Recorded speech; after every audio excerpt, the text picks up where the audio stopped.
世界最高の左サイドバックとして称賛され、一時代を築いたマルセロ。この動画では、そんなマルセロの面白いエピソード50連発をお送りします。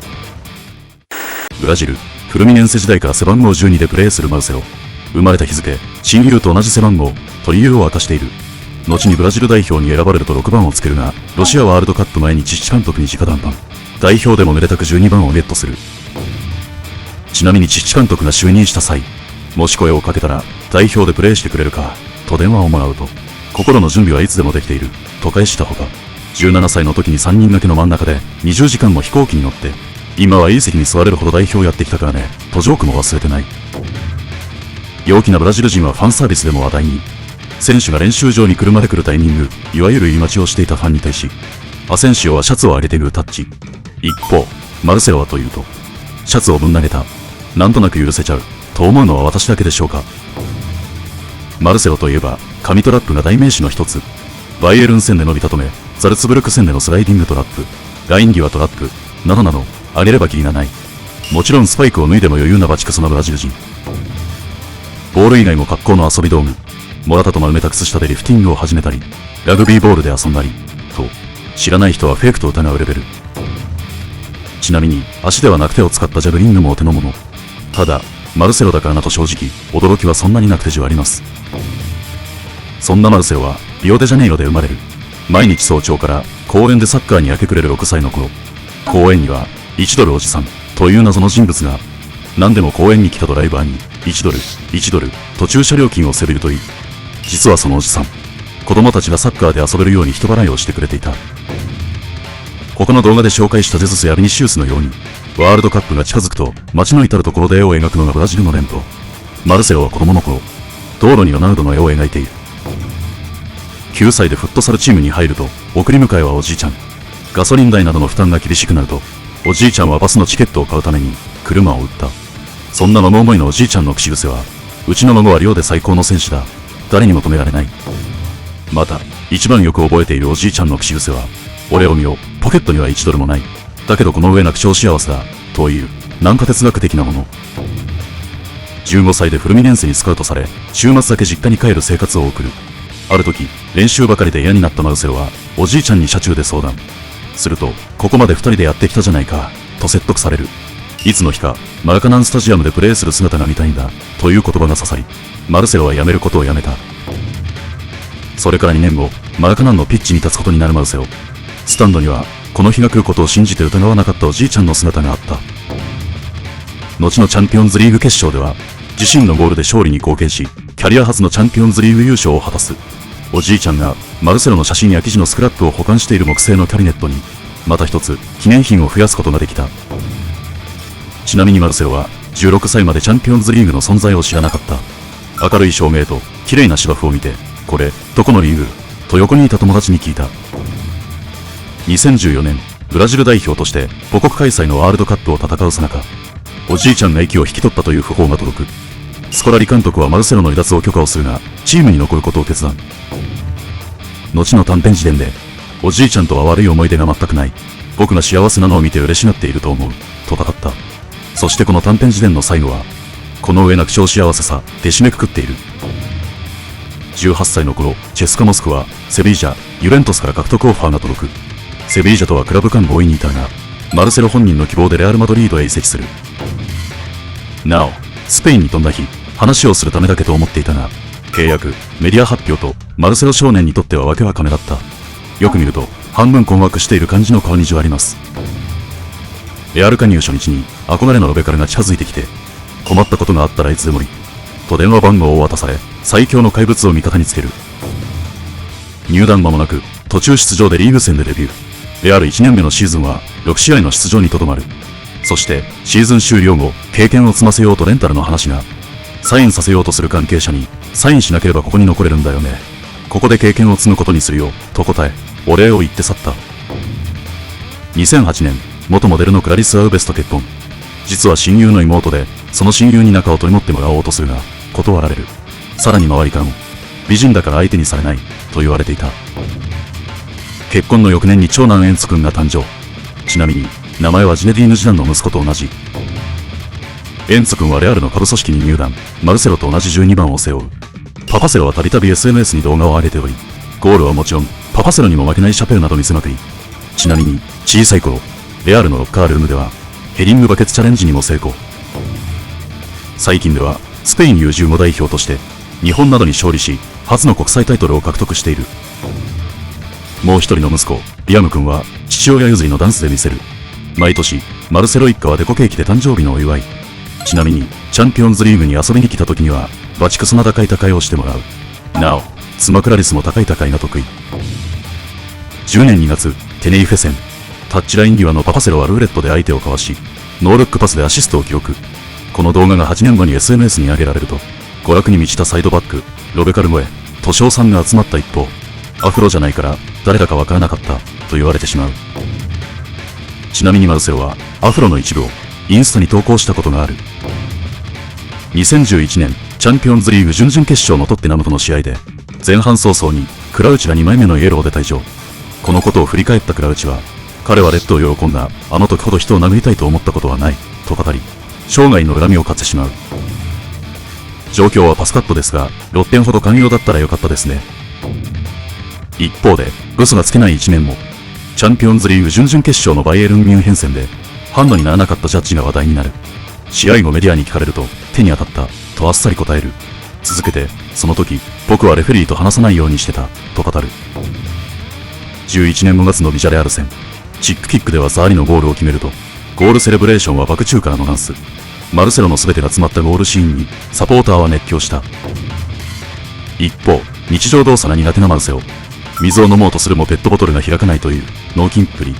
結局、見かねたロナウドに開けてもらう。同じポルトガル語圏のロナウドとは、自他ともに認める親友。空手ごっこで戯れたり、写真撮影でアフロをヘアセットしてもらったり、仲睦まじい姿が名物だった。なお、後のインタビューでロナウドの電撃対談の話題になると、実は練習で本人から聞かされていたと明かす。このことを突っ込まれたマルセロは、だって言っちゃダメって言われてたから、と答えた。なお、同じくポルトガル出身のペペには、カカと一緒にくだらないいたずらを仕掛けている。ちなみに、この動画はクラブがペペをイメージビデオ風に撮影。ちょっと得意げなペペの顔がじわります。12年12月、骨折からの復帰に向けたリハビリ中のインタビューで、自分は世界最高の左サイドバック、とじらじさん。よくよく聞くと、厳しい状況を乗り越えるためのマインドとのこと。なお、アンチロッキは、マルセロは世界最高の左サイドバックだ、と話すほか、マラドーナからも、メッシ、ロナウド以外で最高の選手、と称賛されている。ちなみに私は、世界最高の左サイドバック、とよく話す日本人を知っていますが、ブラジルとの試合後、マルセロ、別次元やった、イニエスタがサイドバックしてるみたい。学ばされるな、と彼の超ピュアなコメントを見た記憶があります。13年のコンフェで、ブラジルメディアが、スペインの決勝進出は間違いない、と、ウルグアイを圧倒したスペインを評価。この報道に対し、確かに素晴らしい。しかし、スペインがもう決勝進出したかのようにメディアは騒いでいる。特言を呈す。普段から嫌がるチームメイトの代わりに真摯に対応するからこそ出た言葉だった。久しぶりに勝利した後の会見では、しばらくゴールがなかった危機的状況で、雰囲気はどうだったと聞かれると、ノーゴールの話はしない。君たちが攻撃しても、僕らはその影響を受けない。と不快感をあらわにする。すると記者は、選手みんながそう思ってるのか、攻撃してるというのか、と応戦。さらに、敬意を書いている。と言われたマルセロはブチギレ。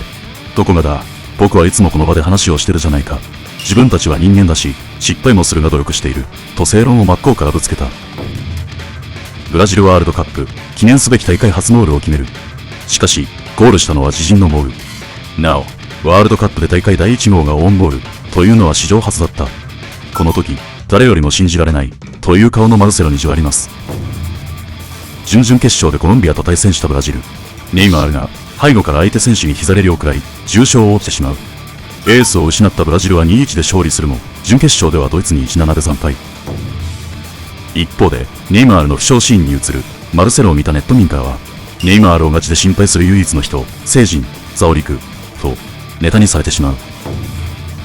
後に、帰ってきたネイマールとは奇妙なダンスを披露。レアルでも得意のダンスを見せつけ、優勝パレードのソロパートは、もはや代名詞の一つ。イタリアメディアのインタビューで、アンチェロッティは僕の良き理解者、父親みたいだ、と指揮官に全幅の信頼を寄せている。続けてイタリアでのプレーの可能性を聞かれると、いつかユベントスで、とリップサービス。15年8月、ノルウェーでの親善試合。ウーデゴールの母国凱旋でも注目された一戦で、マルセロのシュートは枠内へ飛ぶが、ゴール裏の少年に直撃。よく見ると、スマホがぶっ飛んでます。16年4月、チャンピオンズリーグ、ボルフスブルク戦の試合前会見で、団地はマルセロより自分の髪型の方がいい、と言っているがどう思うと聞かれると、いや、僕の方がもっと可愛いと思うよ、とジョークで場を和ませた。そんな可愛いマルセロは、大の犬好き。SNS では大勢の犬に囲まれてはチャワチャしている。また、バカが聞いてバカが答えるヤフー知恵袋では、マルセロは元気という質問投稿に対し、6時間前に犬と戯れていました、と回答がつく。くしくも同じ誕生日のクリスティアーノ・ロナウドとネイマール。17年、まずネイマールにメッセージを送ると、あたおかなれあるサポから、ロナウドより先にネイマールに送るな、と非難される。するとマルセロは、喋るな、バカ者、と切り捨てた。スペイン紙が、レアル選手の時計特集を公開。ロナウドが、タルホイや、ベイルが、ロレックス、ベンゼマが、パテック・フィリップ、セルヒオ・ラモスが、オーデマ・ピゲ、と、高級時計ブランドを愛用する選手が多い中、マルセロはカシオの G-SHOCK だった。18年9月、49万ユーロの申告漏れを指摘され、脱税で起訴される。罰金は75万ユーロ。なお、保護観察の対象で、収監されることなく済んだ。ロシアワールドカツセルビア戦、背中の痛みを訴えて10分で途中交代する。ドクターは、多分マットレスが原因、柔らかかったようだ、とコメントし、大事には至らなかった。1819シーズンのソラーリ監督体制では、レギロンに定位置を奪われ、ユベントスへの移籍が噂される。しかし、成績不振からジダンが監督に復帰。レギュラーに返り咲き、ジダンとは練習から息の合ったプレーを見せる。しかし、メンディが加入すると、再び定位置を奪われる。また、同じ時期、モドリッチやベンゼマは中心選手と同じ扱いがされてない。と、ジダンに不満を抱えていることをメディアに暴露されてしまう。チーム内で厳しい立場だったが20年1月、レアル通算の100試合出場を達成。なお、この時点ではロベカルに次ぐ数字だったが、レアル対団地にはマルセロがトップとなる。また、2122シーズンのリーガ優勝で、レアル歴代最多タイトル数となり、誰が見ても明らかなレジェンドとなる。同じ頃、カシージャスがサッカー連盟の会長選に立候補。カシージャスのインスタ投稿に対し、イスゴの会長に乗ったって、マルセロも、よ、会長、といじった。20年4月、お気に入りのゴールを聞かれたベニシウスが、2-0で勝ったクラシコのボール、と答える。何でも、ゴールしたらハンバーガーをおごってやる、とマルセロから言われていた。なお、この試合では、マルセロ自身も、チンチンにされているメッシのシュートを阻止、ガッツポーズを見せるなど、銀人だった。20年11月、アラベスに 1-2 で敗戦。ペナルティエリア付近で相手選手にアフロを捕まえて倒される場面があり、真に訴えるも受け入れられず、VAR も介入しなかった。2122シーズンは、セルヒオ・ラモスに代わって新キャプテンに就任。スペイン以外の選手がキャプテンになるのは117年ぶりとなる。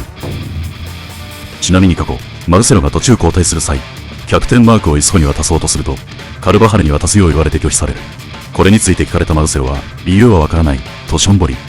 レアルの伝統では、在籍期間の長さでキャプテンを務めるのだが、どうやら2人の差は2日で、直近で自分が巻いたため、順番を譲った、という真相。引退後のキャリアについて聞かれたマルセロは、指導者に向いてない、直接サッカーと関わりたくない、とぶっちゃける。一方で、ブラジルにいた頃、金儲けばかりの代理人をたくさん見てきた。ストリートの才能ある子供をサポートする仕事がしたい、と語るなど、マルセロの人間力が垣間見えてしまう。自身では監督に向いてないと断言していたが、後に、チャンピオンズリーグ準決勝で、マンチェスターシティと戦った試合の後半アディショナルタイム。ベテラン勢がベンチを取り出し、身振り手振りでチームを鼓舞。ネット上で、全員監督みたいで笑うた、マルセロ躍動でさ、とネタにされる。レアル対ダンゴの新天地はオリンピアコス。お披露目イベントには約2万人のサポーターが駆けつけ、赤い発煙筒が焚かれ、真っ赤に染まったスタジアムで大歓迎される。そして5ヶ月後、太りすぎというコンディション不良で退団する。23年2月、フルミネンセ16年ぶりの復帰が決まる。ここでも復帰イベントが催され、約3万5千人がマラカナンスタジアムに集まった。おなじみの背番号12を背負ったマルセロは、復帰後第一戦のフラメンゴとの試合に先発し、ゴールを記録。83分に予約場面となっている。というわけで、マルセロの50の面白いエピソードを紹介しました。印象に残ったエピソード、あなたが知ってるエピソードもぜひお聞かせください。この動画が面白いと思った方は高評価、チャンネル登録をお願いします。このチャンネルではサッカー関連のエピソードをまとめています。また次回のまとめでお会いしましょう。ご視聴ありがとうございました。